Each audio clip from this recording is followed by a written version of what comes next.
You know, one of the hardest things for people to accept in this microwave post-everything, online look-at-me generation is this: real elevation, real transformation doesn't happen in the spotlight. It happens in the soil. It happens in silence. It happens when nobody's watching. See, everybody wants to shine, but nobody wants to grow roots. Everybody wants the harvest, but they don't want to be hidden in the ground for a season. But the truth is, God does his best work in secret. Your life doesn't change when people clap for you. It changes when you get still, get serious, and get focused on what he told you to do when there was no crowd, no comments, and no confirmation. Let me tell you something. When a seed is planted, it disappears. It doesn't get praise. It doesn't get noticed. In fact, people walk right over it, never realizing what's happening underground. That's what your focused season looks like. You might feel overlooked. You might feel ignored. You might even feel buried. But let me tell you, you're not buried. You're planted. And there's a difference. Buried means you're forgotten. Planted means you're about to grow. See, most people can't handle that part. The silent part. The hidden part. The part where you don't get to explain yourself, defend your name, or showcase your progress. Because we've been conditioned to believe that if we're not being seen, we're not being successful. But that's a lie from the pit. Real success begins in silence. Real growth begins in the dark. Ask anybody who's truly leveled up in life. They didn't get there by announcing everything they were doing. They got there by shutting out the noise, locking in on their purpose, and staying rooted in what God told them before anybody else believed it. You don't need to post it. You need to practice it. You don't need applause. You need alignment, and the only way to get alignment is by pulling away from the distractions and focusing on the development. That means stop needing validation to do what you know you're supposed to do.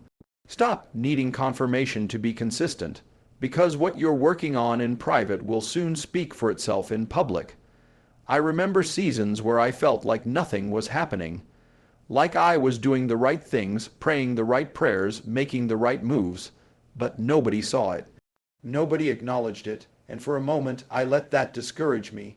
I let it make me question whether I was even on the right path, but then God reminded me, growth doesn't make noise, trees don't shout when they grow, flowers don't announce when they bloom, and purpose doesn't post for attention.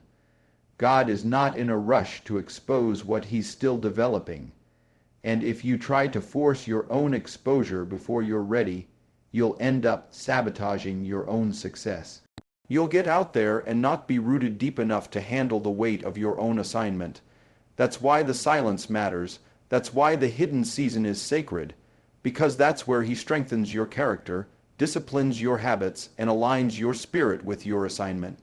But if you rush that process, if you start showing off too early, life will humble you. Life will test you in front of the same people you tried to impress. That's why God says, when you pray, go into your room, close the door, and pray to your Father, who is unseen.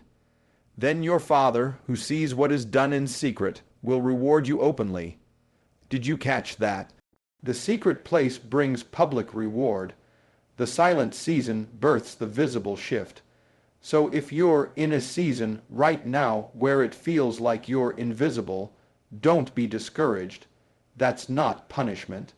That's preparation. That's the incubation before the revelation. That's the grinding before the shining. Stay in that place. Stay in that posture. Keep working on you when nobody's watching. Keep studying, keep praying, keep showing up when nobody claps for it. That's how life changes, because when you're faithful in silence, you're unstoppable in the spotlight. Everybody's got big dreams and big declarations. I'm about to start this business. I'm about to launch this brand.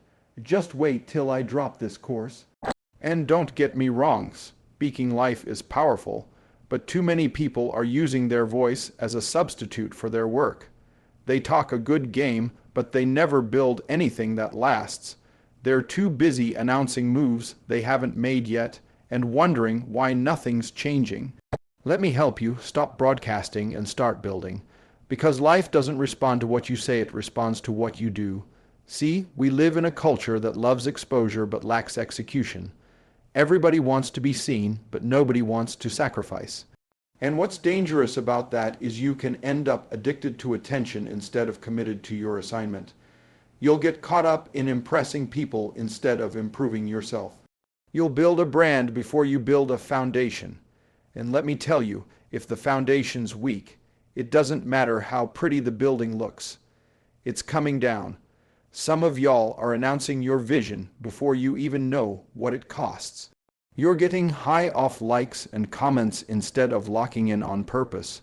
But understand this, God didn't give you that dream so you could get followers. He gave it to you so you could fulfill it. And fulfilling it takes more than hype. It takes humility. It takes hard work. It takes discipline when nobody's watching and obedience when nobody's clapping. You ever notice how real builders don't talk much while they're building? Go to a construction site. Ain't nobody standing around bragging about what it's gonna be. They're wearing hard hats, not microphones. They're sweating, not tweeting. Because when you're really building something, you don't have time to explain it. You just build. And that's what some of y'all need to get back to: building in silence, grinding in focus, letting your results be the testimony. Let me give you a word of caution. Every time you announce a move prematurely, you invite distraction and resistance into a season that was meant to be private. You give the enemy a blueprint he never asked for. You open the door for doubt, for criticism, for opinions that don't belong. And now you're defending something that hasn't even had time to develop. That's why some of your ideas keep getting crushed, because you showed them too early. Stop needing everybody to co-sign what God already confirmed in your spirit. If He gave you the vision, that's your confirmation. If He gave you the burden, that's your green light. You don't need a panel of people to validate your purpose.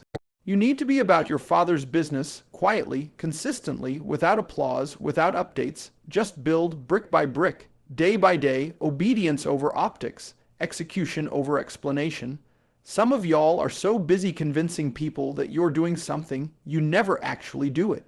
You're running in circles trying to prove you're working, but you're not progressing. And the problem with that is, when the hype dies down, so will your motivation. Because it was never built on purpose, it was built on attention. Let me tell you what separates the winners from the wishers. The winners work. They work in silence. They execute in obscurity. They don't care if nobody's watching, because they understand the only audience that matters already gave them the blueprint. They don't need to announce what they're building, because soon what they're building will announce them. And when the time comes, when the work is done, when the foundation is solid, when the fruit is visible, then it will speak for itself. You won't have to convince anybody. You won't have to defend anything. You won't even need to say a word. The results will preach louder than your posts ever could. So if you're really ready to change your life, here's the move: don't post it. Don't talk about it, just be about it. Turn your phone off, turn your hustle on, lock in, eliminate the noise, eliminate the excuses, get your hands dirty, build in silence, build with excellence, build like your life depends on it, because it does. One of the most dangerous things you can do on your journey to purpose is look left and look right while you're supposed to be running forward. You can't run your race watching somebody else's lane. You can't build your business, your mindset, your calling, if you're constantly scrolling, comparing, and criticizing yourself because somebody else looks like they're further along. That's a trap, and it doesn't just steal your focus. It steals your identity. It makes you forget who you are, what you've been called to do, and what God specifically designed you to carry. Comparison is a thief. It'll rob you of your joy. It'll rob you of your creativity. It'll rob you of your peace. You were doing just fine until you started looking at somebody else's highlight reel and measuring it against your behind the scenes. You were excited about your vision until you saw their announcement. You were proud of your progress until you scrolled past their new purchase, new deal, new relationship, and now you're second, guessing what God told you, all because you've been watching someone else's timeline more than you've been listening to God's. Let me make this clear. You are not them, and they are not you. God didn't make you to copy their blueprint. He gave you your own. And when you start comparing, you start competing. And when you start competing, you stop creating. Because now, instead of birthing something original, you're trying to keep up with something that was never yours in the first place. Now you're distracted, discouraged, and delayed, all because your eyes wandered off your assignment. Let me remind you of something. You weren't designed to run their race. You weren't anointed for their path.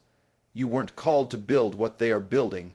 God wired you for your mountain, your purpose, your lane. And the moment you take your eyes off of that, you start drifting.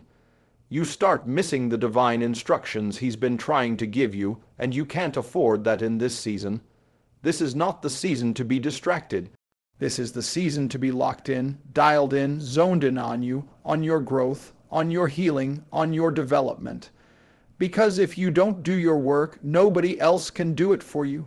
You've got to be so focused on your assignment that you're not even tempted to measure your progress against somebody else's. You've got to be so grounded in your purpose that you're not moved by trends, not swayed by what's popular, and not shaken by what seems faster.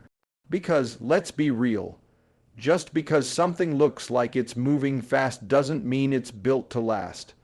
Some of the flashiest things online are empty in real life. Some of the loudest people have no depth. And some of the most successful stories are built on sand, not on substance. You've got to ask yourself, am I trying to be seen or trying to be solid? Am I chasing attention or am I chasing assignment? Because what you chase will shape what you become, and I'd rather be steady and unseen for a while than loud and lost forever. I'd rather take my time and be built by God than rush to be seen by man. Sometimes the best thing you can do is log off, shut it down, and remember what He told you. Get back to your mission. Get back to your reason. Get back to that fire you had before comparison crept in. Go revisit the vision He gave you in silence. Go revisit the promise He made to you before anyone else was watching. Because the more you watch them, the less you water what's yours, and what you don't water will wither. You can't expect your life to bloom if you're always focused on somebody else's garden. Their flowers look good because they've been tending to them, they've been pruning, they've been sowing, but that's not your garden. Your garden needs your attention, your life needs your hands, your purpose needs your full presence, and let me tell you this, the moment you stop comparing is the moment you get your power back. That's when clarity comes. That's when ideas start flowing again.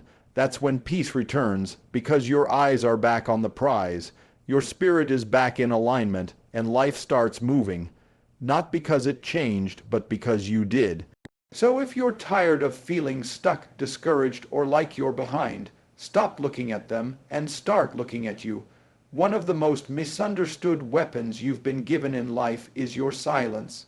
See, people think silence is weakness. They think not responding means you're scared or soft or unsure.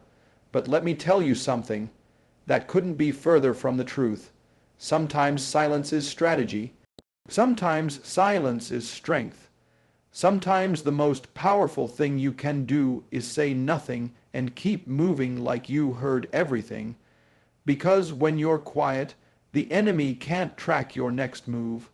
When you're quiet, your peace becomes louder than any attack. There are some battles you're not supposed to fight with words. There are some moments in life where the wisest thing you can do is keep your mouth shut and your spirit still.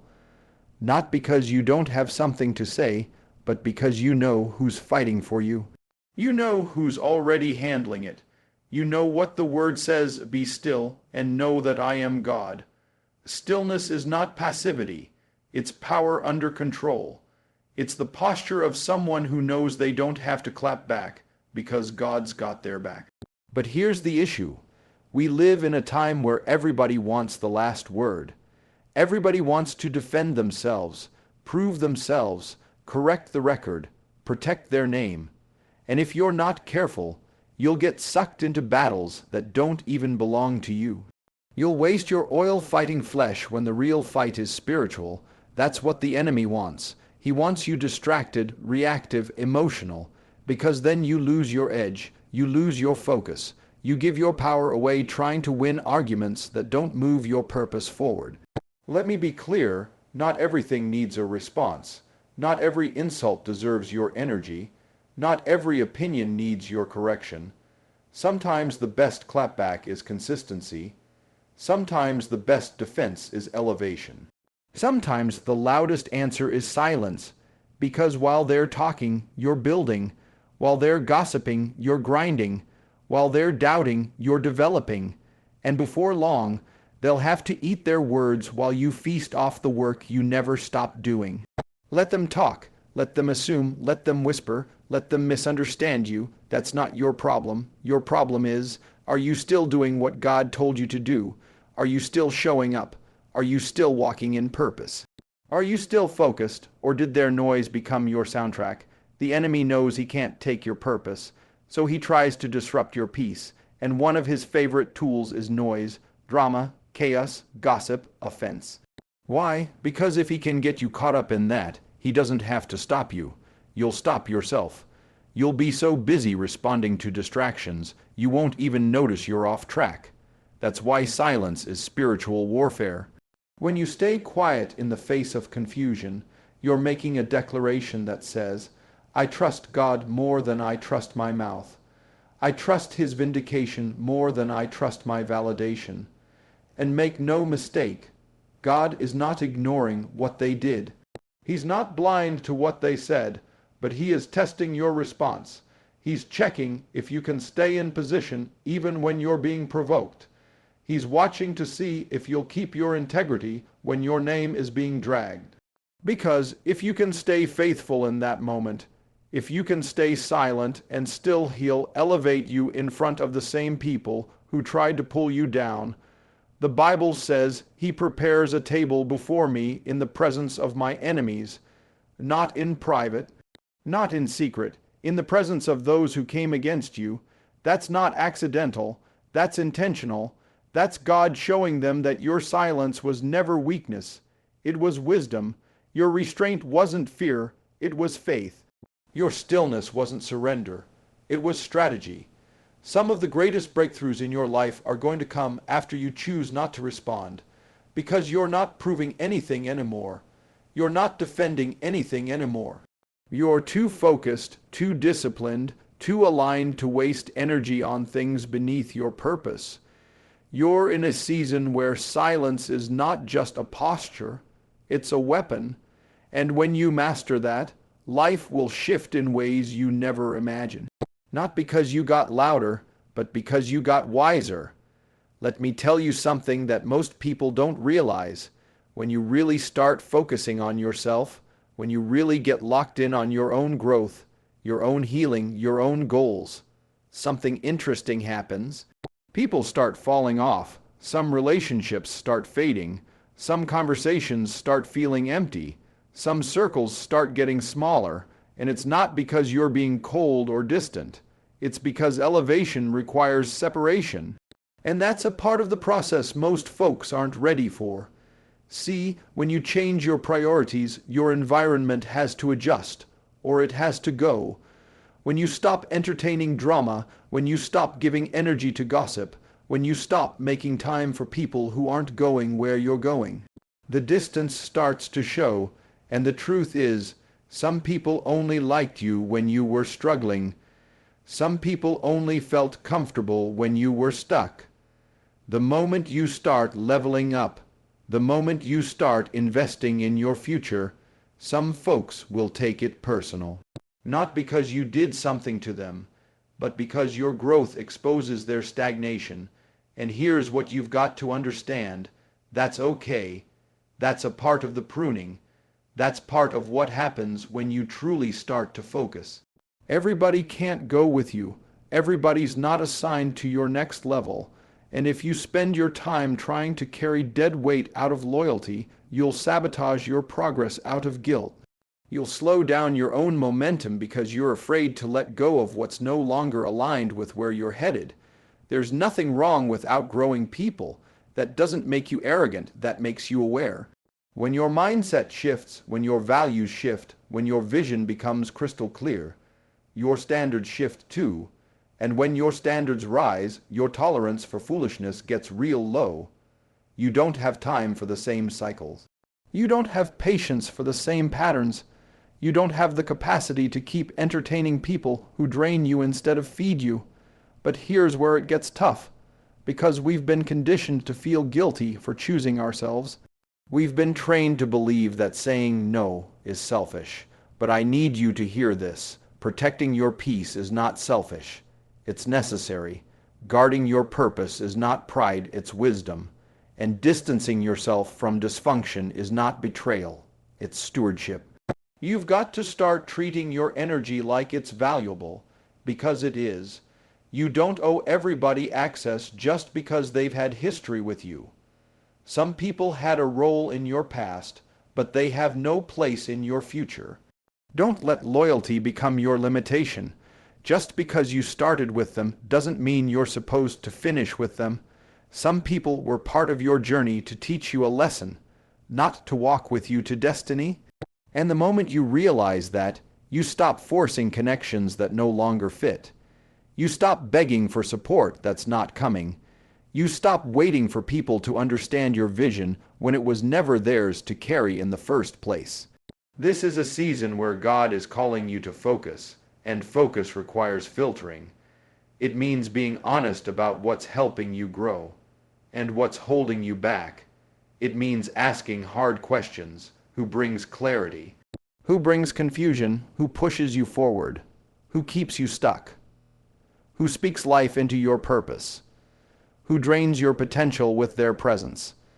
And if you're really serious about your future, you've got to start making cuts. Quiet ones, respectful ones, but necessary ones. You don't have to announce it.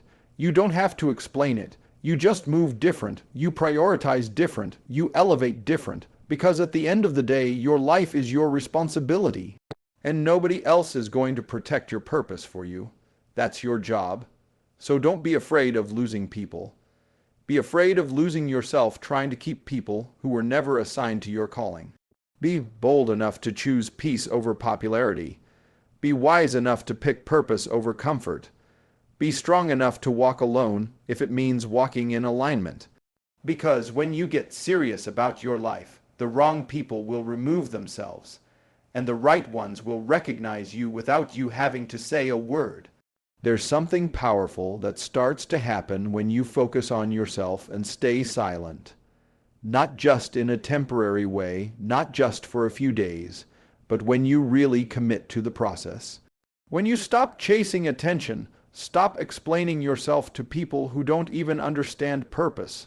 Stop posting every move and defending every decision. When you stop needing validation and start trusting the vision, that's when things begin to shift.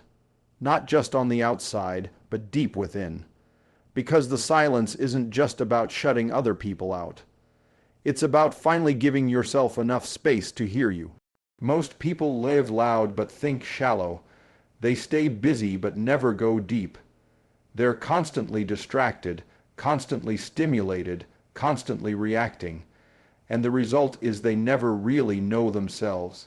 They know how to entertain others, how to show up for others, how to fit into roles and wear masks. But when it's quiet, when the noise fades, when the lights go off, they feel empty. Because they've never slowed down long enough to get clear on who they are without the audience, without the applause, without the noise. But when you make the decision to stay silent, not because you're hiding, but because you're healing, your whole life begins to realign. You start to see what you were too distracted to notice. You start to hear the voice of God more clearly, because now you're not competing with the noise of everybody else's opinions. You start to recognize patterns that need to be broken, mindsets that need to be challenged, habits that need to be buried. You get honest with yourself, and when you get honest with yourself, growth becomes non-negotiable. Because the silence is where clarity lives. It's where power builds. It's where confidence is forged. Not the loud, performative confidence that's propped up by likes and shares, but the kind of deep, unshakable confidence that comes from knowing who you are when no one's watching. It's in that silence that you begin to understand what actually matters, what you actually want, what you're actually capable of, and that clarity is what produces transformation. You don't need another viral post to change your life. You don't need another motivational quote or another podcast episode. You need stillness, you need space, you need solitude, not forever, but for long enough to recalibrate, long enough to let the noise die down so you can hear what your soul has been trying to say all along. Long enough to tap into that inner wisdom, that divine blueprint, that quiet voice inside you that's been drowned out by distraction. And here's what happens when you embrace that space. Your energy changes. Your presence shifts. You start to walk differently, not because you rehearsed it, but because you've become it.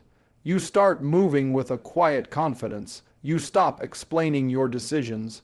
You stop chasing connections. You stop worrying about who's clapping and who's not, because now you're not operating from a place of lack. You're moving from a place of overflow. You're not trying to prove anything. You're simply living in alignment with everything God placed inside of you. And life starts responding to that version of you. Doors start opening, not because you shouted, but because your energy became undeniable. Opportunities start finding you, not because you begged, but because your consistency made you magnetic. The right people start showing up, not because you campaigned for attention, but because you became a mirror of purpose, and purpose attracts purpose. Let the transformation speak for itself. Let the work echo louder than the words. Let your peace confuse people who expected you to break. Let your progress humble the ones who doubted you. You don't have to clap back.